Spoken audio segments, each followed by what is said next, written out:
हाँ तो का हाल बा भाई लो सबके बजा दिले बाजा हमरे नाम वीआईपी राजा। अरे हाँ भाई लो भोजपुरी की ट्रेंडिंग स्टार, अरे हाँ अपन ट्रेंडिंग स्टार खेसारी लाल यादव के एक और ही ब्लास्ट होली सॉन्ग रिलीज होके जा रहा बा। अरे हाँ भाई लो जब गाना के टाइटल होके बा बड़ी निक लगेला। अरे हाँ बड़ी निक लगेला। गाना कब तक लगा कौन चैनल पर तो कौ तरीके रिलीज करल जाता, पूरा फुल जानकारी मिली तो लोग ये वाला वीडियो में। तो लोग ये वाला वीडियो के शुरू से लेकर लास्ट तक देख लेंगे। बाकी अभी तक हमारे चैनल के सब्सक्राइब नहीं करने के लिए तो अभी सब्सक्राइब करके हमसे जुड़ जाएंगे कि खेसारी लाल यादव के हर एक गाना फिल्म के अपडेट वाला चैनल पर मिलेला तो लोग सब्सक्राइब जरूर करिए। अरे हाँ भाई लोग तो लोग के सबसे पहले बता दी कि हाँ खेसारी लाल यादव के और रानी एक्टर के दूगो होली सॉन्ग शूट भर लगा, जिसमें से भाई लोग एगो तो लोग के सामने रिलीज कर दिया बा। जन गाने के टाइटल बा आपका तो टेढ़ा है। अरे हाँ खेसारी लाल यादव के और रानी एक्टर के एगो सॉन्ग रिलीज कर दिया बा होली के, लेकिन भाई लोग एगो सॉन्ग बाकी बा। वो सॉन्ग भाई लोग बहुत ही बेस्ट, बहुत ही ब्लास्ट सॉन्ग बा, बहुत ही हैवी सॉन्ग बा खेसारी लाल यादव के और रानी एक्टर के। बाकी भाई लोग तो लोग बता दी कि हाँ गाना लिखले के बा और म्यूजिक डायरेक्टर के बा। तो भाई लोग देखल इन गाना लिखल पड़न अरे हाँ कृष्णा विदर्दी। अरे हाँ भाई लोग भोजपुरी के बहुत ही अच्छा राइटर हन और कृष्णा विदर्दी लिखले पड़न।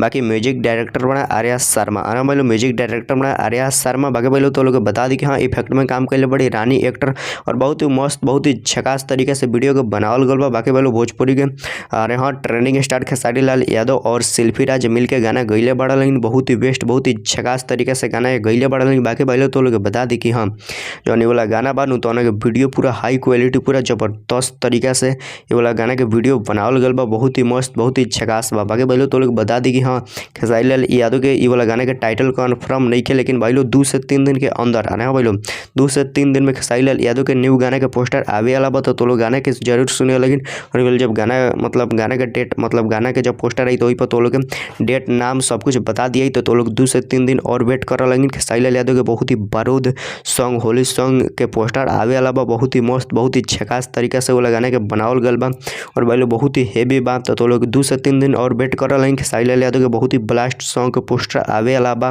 बहुत ही मस्त वाला गाना बनावल गल बा। बाकी भाई लोग भोजपुरी के ट्रेंडिंग स्टार खेसारी लाल यादव के लुक भी पूरा तगड़ा डेवल गल बा गाना में, बहुत ही मस्त, बहुत ही झकास तरीके से गाना के बनावल गल बा। बाकी भाई लोग तो लोग ये वाला वीडियो कैसा लगल, अच्छा लगल तो लाइक कर लेंगे, चैनल के सब्सक्राइब कर लेंगे, वीडियो के शेयर कर लेंगे। बाकी भाई लोग तो लोग गाना मिस मत करे लेंगे, बहुत ही बेस्ट, बहुत ही झकास बा। 2 से 3 दिन के अंदर खेसारी लाल यादव के न्यू गाने के पोस्टर आवे वाला बा। बाकी भाई लोग चलो फिर मिलते हैं अगला वीडियो के साथ। बाकी यहाँ तक वीडियो देखे खातिर बहुत बहुत धन्यवाद। तो लाइक सब्सक्राइब शेयर कर दें।